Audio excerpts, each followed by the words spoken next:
सब भक्तगण, बंधू आणि भगिनी, हे मराठी बरोबर. आजचा हा दिवस अविस्मरणीय दिवस आहे. आजच्या या दिवसात 220 शताब्दी आपण या कार्यक्रमाचं आयोजन उत्कृष्ट प्रकारे केल्याबद्दल आणि भक्त लोकांमध्ये आध्यात्मिकाची ओढ आणि तरुण वर्ग या ठिकाणी जास्तीत जास्त आध्यात्मिकाकडे वळला गेलेला आहे. आणि अशा या आध्यात्मिकाच्या याच्यातनं जनजागृतीच्या माध्यमातून लोकांपर्यंत आपण चांगले वर्तणूक, चांगले गुण, सद्भावना, भक्तियोग लोकांपर्यंत पोहोचवण्याचा हा उपक्रम या ठिकाणी राबवलेला आहे. त्याबद्दल स्वामीजींना मी मनपूर्वक धन्यवाद देऊ इच्छितोय. त्यांच्या या आयोजनाने नालासोपारामध्ये आध्यात्मिकाची आवड जास्तीत जास्त विगळीत होऊन जाऊ दे. त्याचप्रमाणे मला या ठिकाणी मुद्दाम उल्लेख करायचा वाटतो. आजच्या या शुभदिनी परमार्थाची जाणीव पूर्ण झाल्यानंतर त्या ठिकाणी त्या रोपट्याचं वटवृक्ष होतं आणि या वटवृक्षाच्या माध्यमातून चांगले गुण शैक्षणिक क्षेत्रातले, सामाजिक क्षेत्रातले किंवा आध्यात्मिकाचे गुण लोकांपर्यंत पोहोचवून जी धर्मयोगी कामं करायची आहेत, लोकांपर्यंत चांगला संदेश पोहोचवायचा आहे, चांगल्या गुणांचं अवलंबन करायचं आहे. आणि असं करत असताना फेरी काढली, भक्ती मार्गाचा आपण लोकांपर्यंत पोहोचवण्याचा प्रयत्न केला. सत्संगामध्ये सांगितलं जातं समाजाची सेवा ही ईश्वराची पूजा आहे. आणि या आत्मीयतेने मी या समाजकारणात पडलो. मला राजकारण करायचं नाहीये, समाज सेवाच करायची आहे. समाजाची सेवा समाजाची बांधिलकी, समाजाचे असलेले ऋण आपल्याला फेडायचे आहे. मनुष्य किती दिलेली आहे आणि ही संधीचा फायदा घेऊन समाजाची सेवा करणं ही आपली सामाजिक बांधिलकी आहे. ती आपण जपली पाहिजे, जोपासली पाहिजे आणि वाढवली पाहिजे.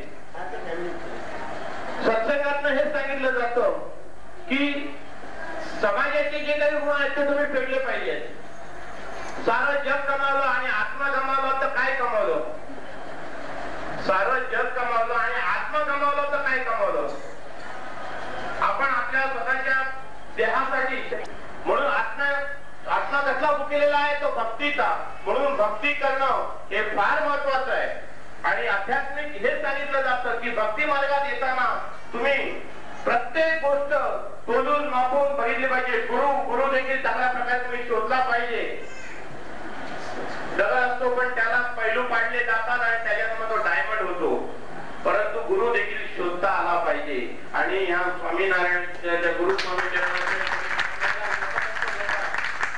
ज्या वेळेला तुम्ही नतमस्तक होता, हृदयाने होता, कुठल्याही याच्यात सांगितलेलं नाही की तुम्ही हार घाला, फुलं वाहा, अगरबत्ती वाळा किंवा पंचारती वाळा. कोणीही बघून नाही सांगितलेलं नाहीये.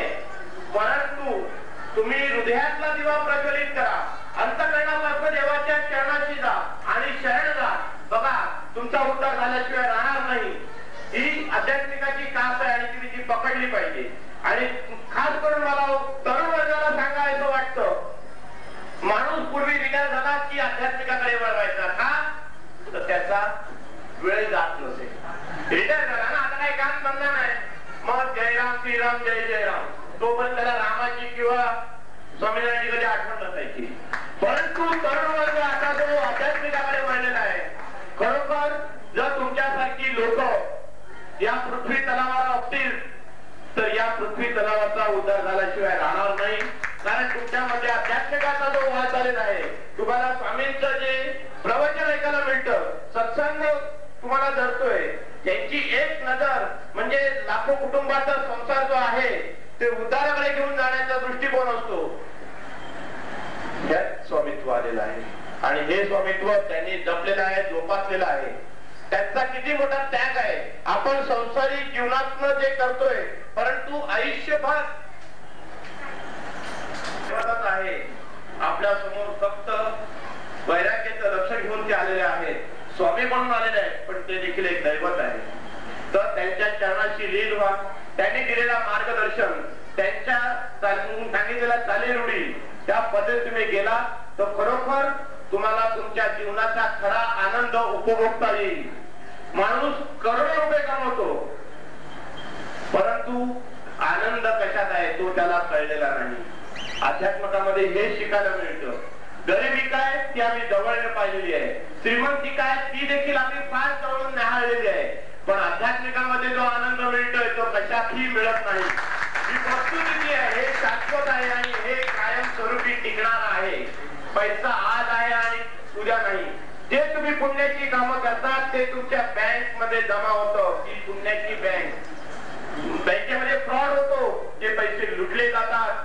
आपल्या हातातले पैसे कोणतरी पिकपॉकेट करून घेऊन जाऊ शकतो, परंतु पुण्याची केलेली जी कर्म आहे ती तुमच्यापासून कोणीही घेऊन जाऊ शकत नाही. ती तुमची बँक कायमस्वरूपी असते आणि म्हणूनच पुण्य जर तुमच्याकडे जर त्या प्रमाणात असेल तर तुम्हाला मोक्ष मिळण्याशिवाय राहणार नाही. धर्माची साध्या अधर्म करू नका. आपल्यापेक्षा जो सक्षम नाही किंवा आपल्यापेक्षा जो गरीब आहे त्याला दाबण्याचा प्रयत्न करू नका. आपल्या बरोबरीने आपल्या परीने चालण्याचा प्रयत्न करा. मला स्वामींनी सांगितलं मगाशी की शरद भाई अपन गाड़ी में बैठ के साथ में चले जाएंगे, अपन अब चलते नहीं होगा, आज मैं चल के ही रहूंगा.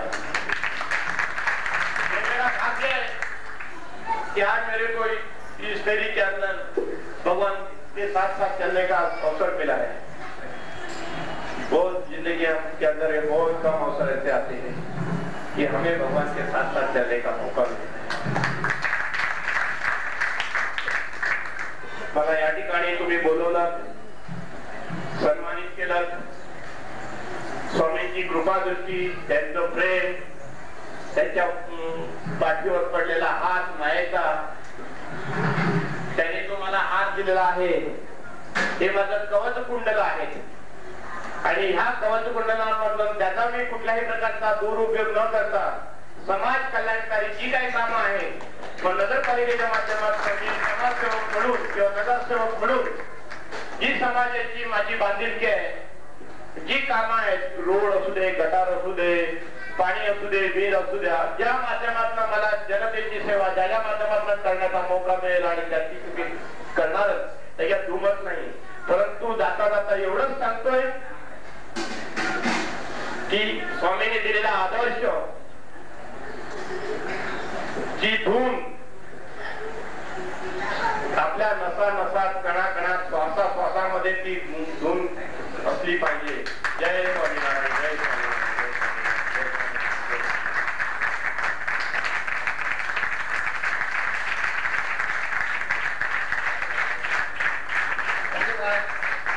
शरद भाई यादव, शरद भाई